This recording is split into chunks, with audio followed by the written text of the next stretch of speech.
박현경 기자의 인사이드 아메리카. 민주당 주지사가 관할하는 동부 4개 주에서 학교에서의 마스크 착용 의무화 조치를 폐지하려는 움직임이 확산되고 있는데요. 이것 캘리포니아 주에서도 이 학교에서의 마스크 착용 의무화 조치가 폐지되지 않을까 이런 가능성이 커지고 있다고 LA타임스가 보도했습니다. 또 이 팬데믹 사태가 선포된 지 2년 가까이 되어가고 있는 가운데 사재기 현상은 여전하다라고 월스트리트저널이 보도했습니다. 박현경 기자. 네, 안녕하십니까. 자, 이제 주영석 기자가 잠시 전에 보도를 했습니다마는 캘리포니아주에서 다음 주 화요일 15일부터 마스크 착용이 해제되더라도 학교에서는 계속 쓰고 있어야 하는데요. 그렇지만 전국적으로 보면 이 학교의 마스크 착용 의무화가 해제되는 지역이 늘고 있지 않습니까? 네, 그렇습니다. 학교에서 마스크 착용 의무화 조치를 폐지하려는 움직임이 점점 더 확산하는 그런 분위기입니다. 법원 명령에 따라서 해제된 곳도 있고요. 또 주정부가 직접 나서서 그렇게 폐지하는 곳도 늘어나고 있습니다. 그러면 먼저 법원 판결에 따라서 학교 마스크 착용 의무화가 금지된 곳은 어디입니까? 일리노이주입니다. 지난주 금요일에 일리노이주 법원이 학교에서 마스크 착용을 의무화시킨 주정부 조치를 위헌으로 판단했고요. 당장 그 주 금요일 오후부터 잠정 금지 명령을 내렸는데요. 그러자 월요일인 어제 일리노이주 학교들에선 혼란이 빚어졌습니다. 어떤 교육부는 임시 휴교하거나 급하게 온라인 수업으로 전환을 했고 또 시카고 공립학교들에선 일단 마스크 착용을 강행한 채 대면 수업을 하기도 했습니다. 네, 일리노이주는 법원 판결에 따라서 그런 결정이 나왔지만은 주정부가 직접 학교 내 마스크 의무화 조치를 푸는 곳들이 몇 군데 있지 않습니까? 네, 뉴저지주에서 어제 그런 발표가 있었습니다. 필 머피 뉴저지 주지사는 오는 3월, 그러니까 당장 다음 달 둘째 주부터 학교에서 마스크를 꼭 착용하지 않아도 된다는 방침을 밝혔습니다. 뉴저지주는 팬데믹 초반 피해가 컸던 탓에 그동안 사실 다른 주들보다도 엄격한 방역 대책을 시행했었고요. 그중 하나가 바로 이 학교에서의 마스크 착용 의무화 조치였는데요. 최근에는 코로나 신규 확진자 수가 급감하니까 이런 방침이 결정된 겁니다. 네, 확진자 수도 급감했습니다만은 여기에 더해서 주민들의 여론도 많이 반영된 결과가 아닐까 싶은데 어떻습니까? 네, 맞습니다.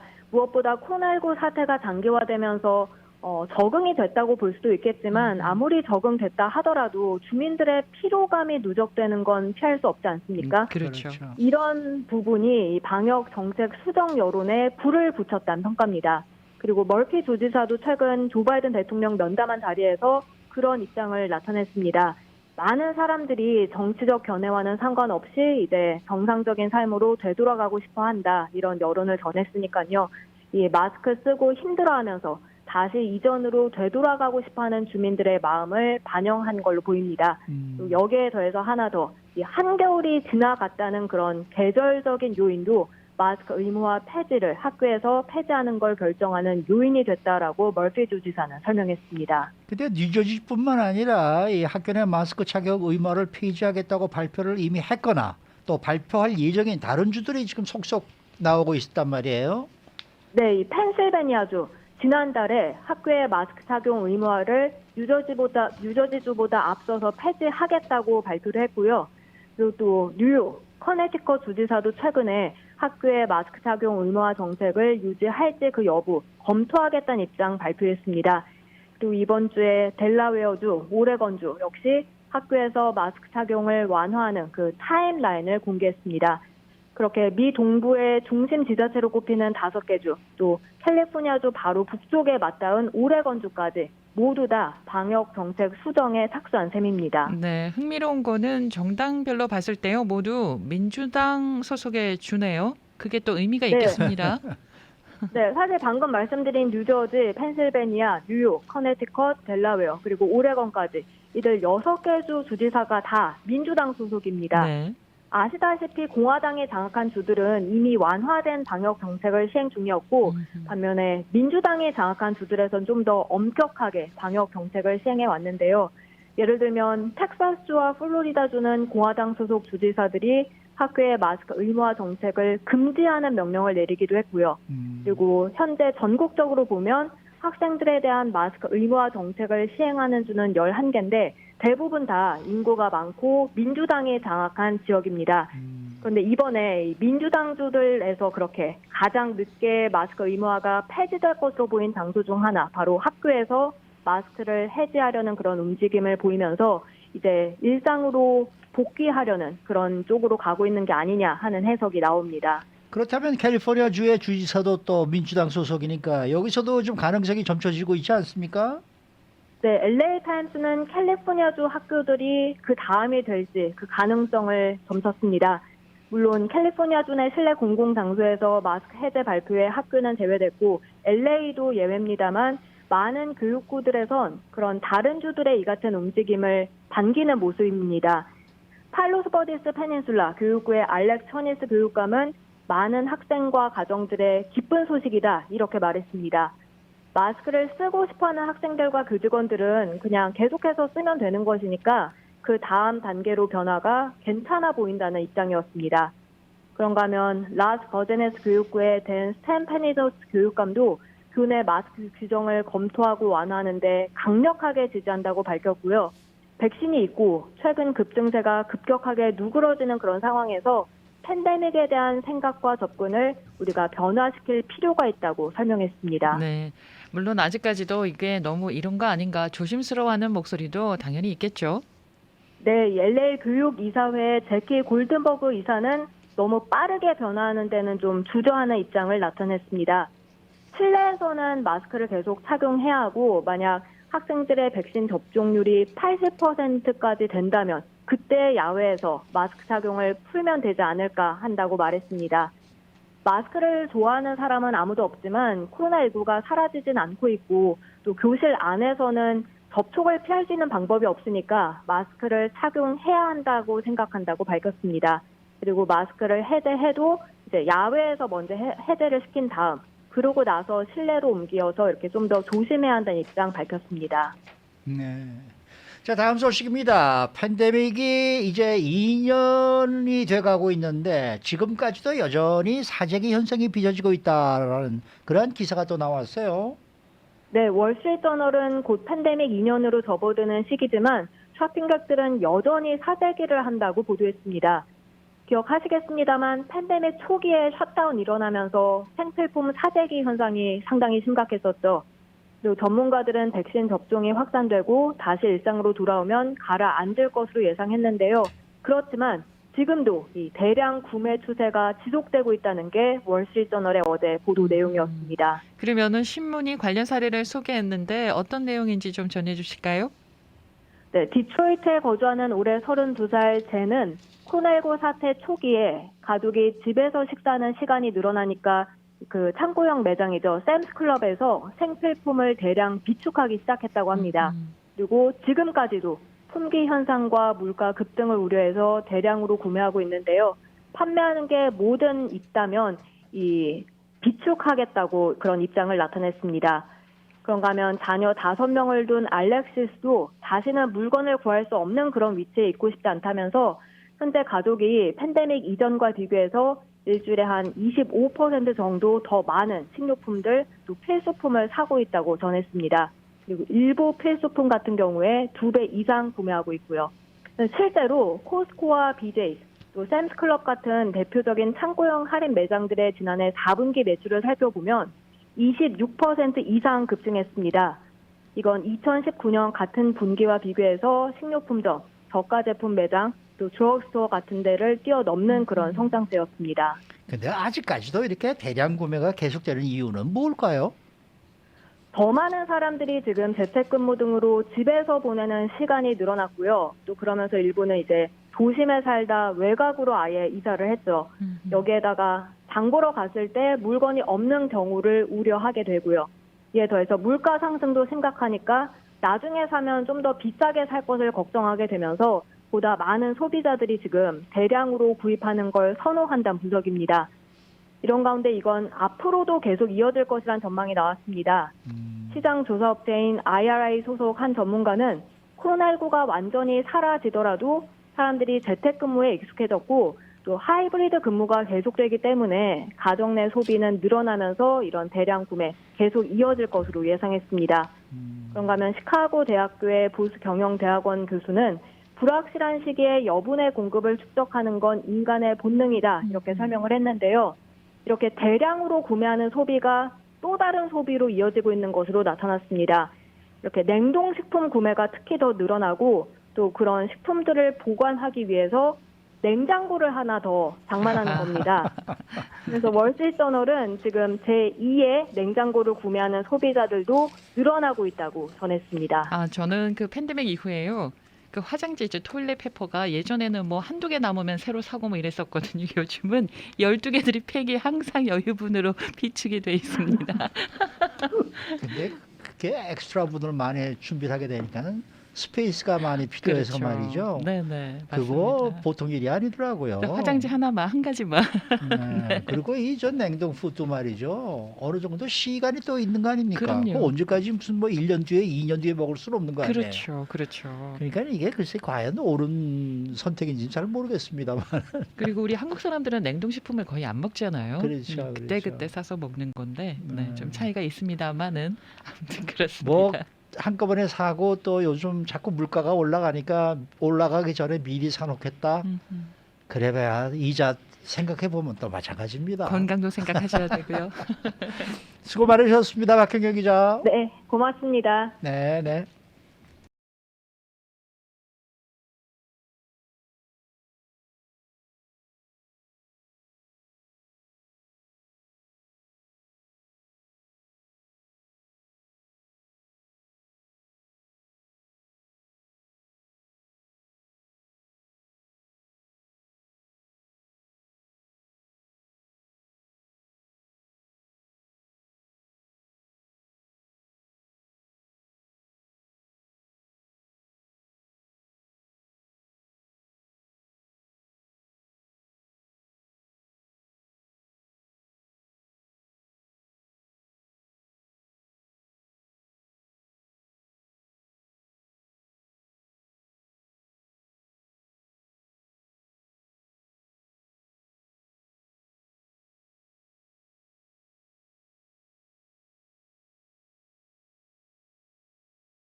데일리 브리핑. 네, 오늘 데일리 브리핑에서는 노동법 전문 주찬호 변호사와 함께합니다. 안녕하십니까? 네, 안녕하세요.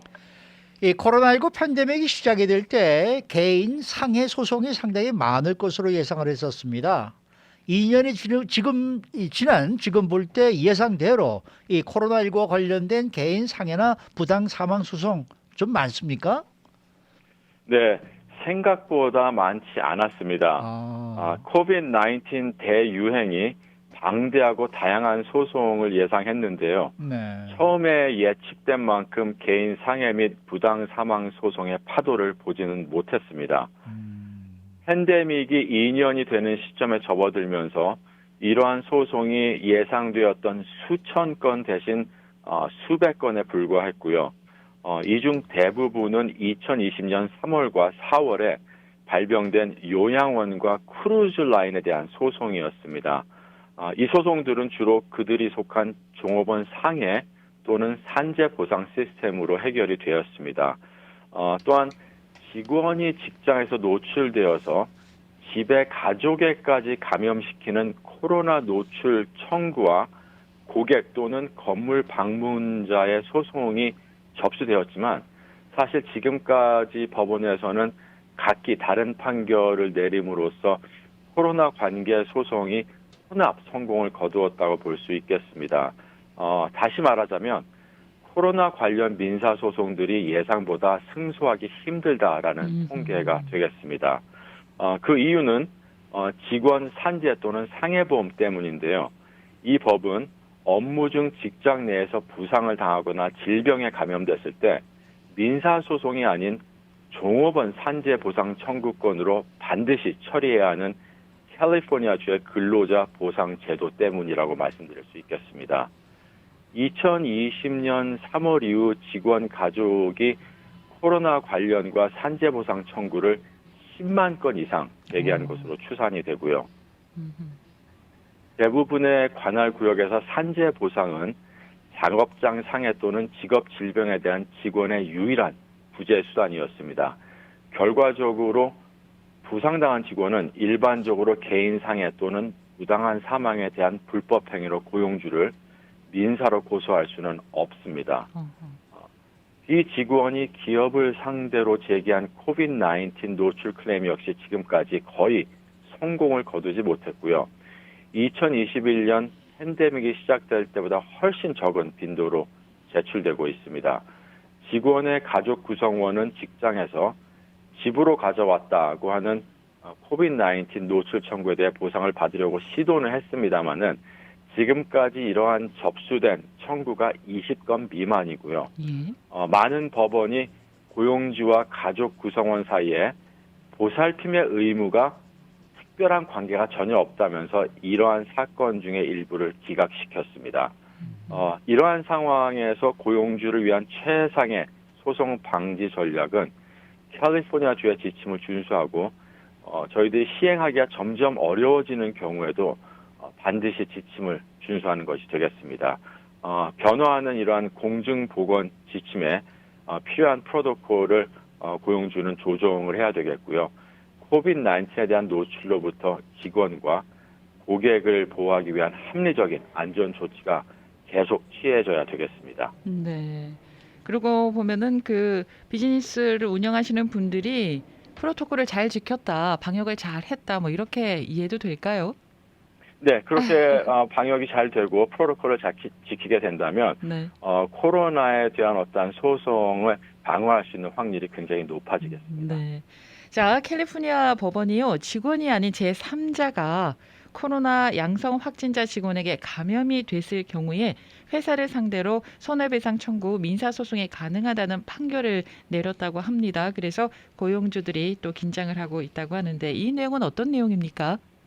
네, 제가 방금 전에 비직원이 제기한 코비드-19 소송이 많지 않고 판결이 주마다 각기 다르고 혼합 성공이라고 말씀을 드렸습니다. 네.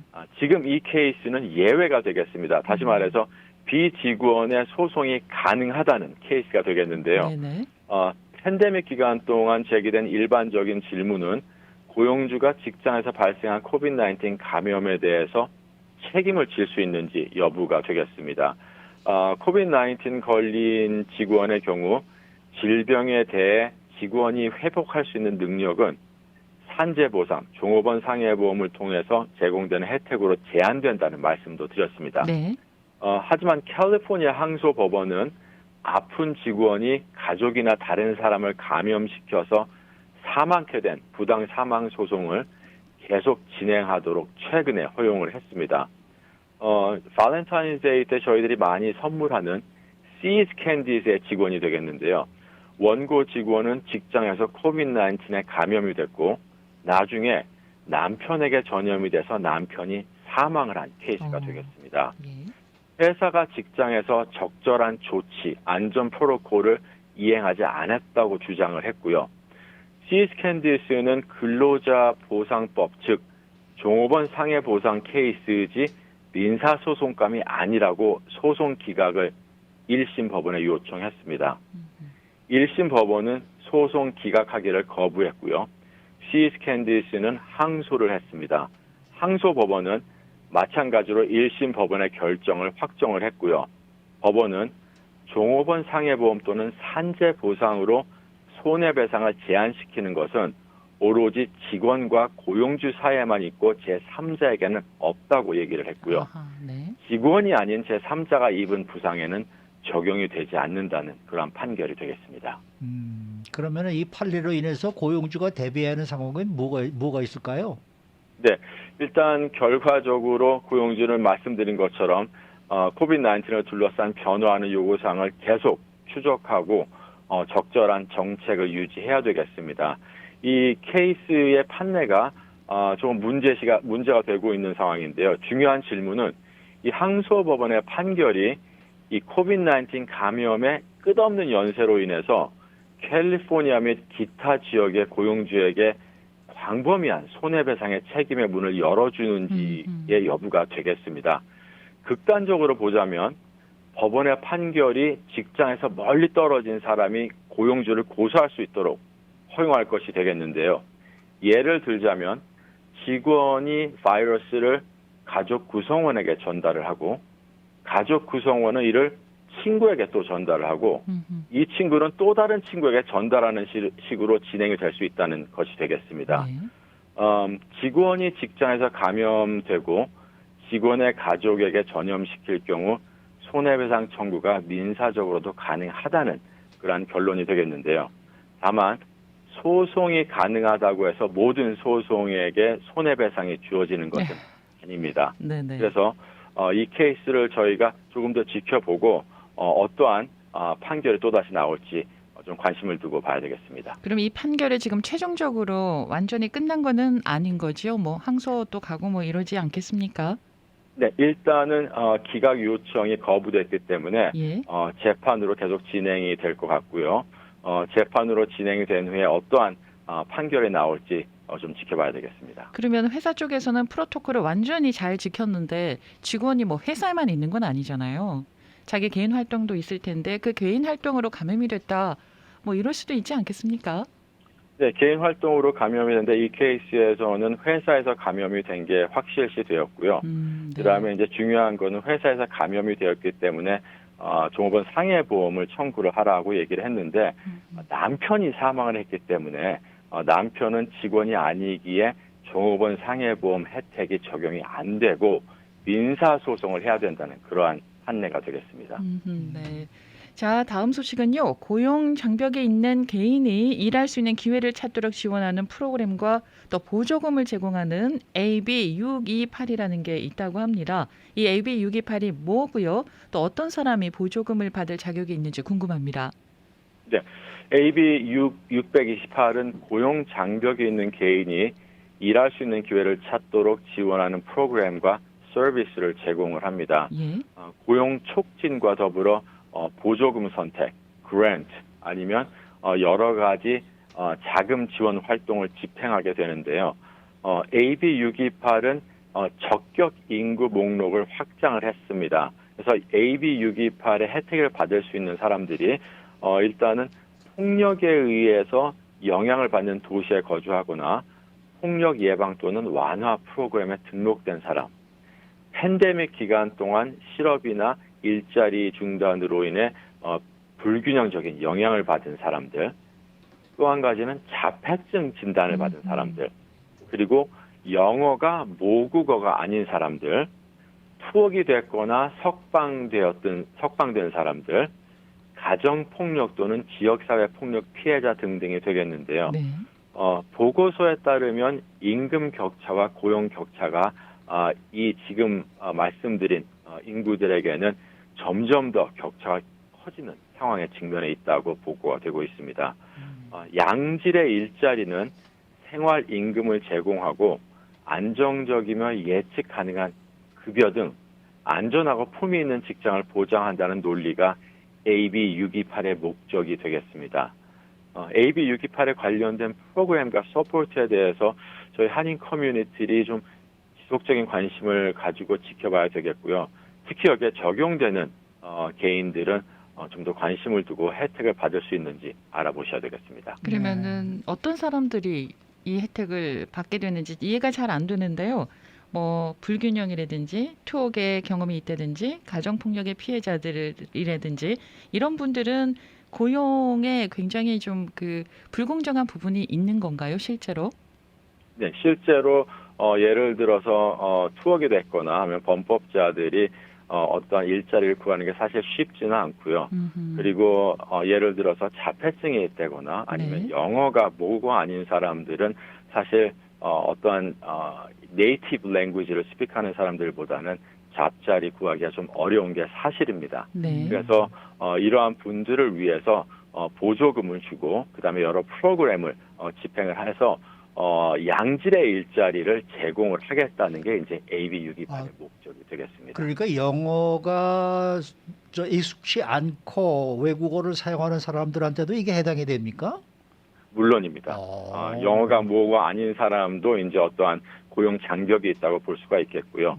그리고 자폐증 진단을 받은 사람도 상당한 고용 장벽이 있기 때문에. 네. 그럼 보조금은 뭐 어떻게 받는 건가요? 일을 못했을 경우에? 네. 네, 이런 프로그램과 서포트들이 이제 회사에 지원이 될 것 같고요. 회사 내에서 이제 이러한 개인들의 직업을 창출해내는 그런 프로그램이 될 것 같습니다. 근데 말입니다, 변호사님. 뭡니까 캘리포니아 주에서 지금 최대 2주의 코로나19 추가 유급 병가가 지금 다시 시행된다. 이 법안이 지금 통과가 됐다라는 소식이 오늘 아침에 나갔는데요. 네. 이게 지금 올 1월 1일부터 소급 적용된다라는 이제 이야기가 있는데 이 소급 적용이라는 게 무슨 말입니까? 미리 갔다 온 사람들 그때는 돈을 못 받았지만은 그걸 나중에 해서 나중에 신청하면 다시 받을 수가 있다 이 얘기입니까?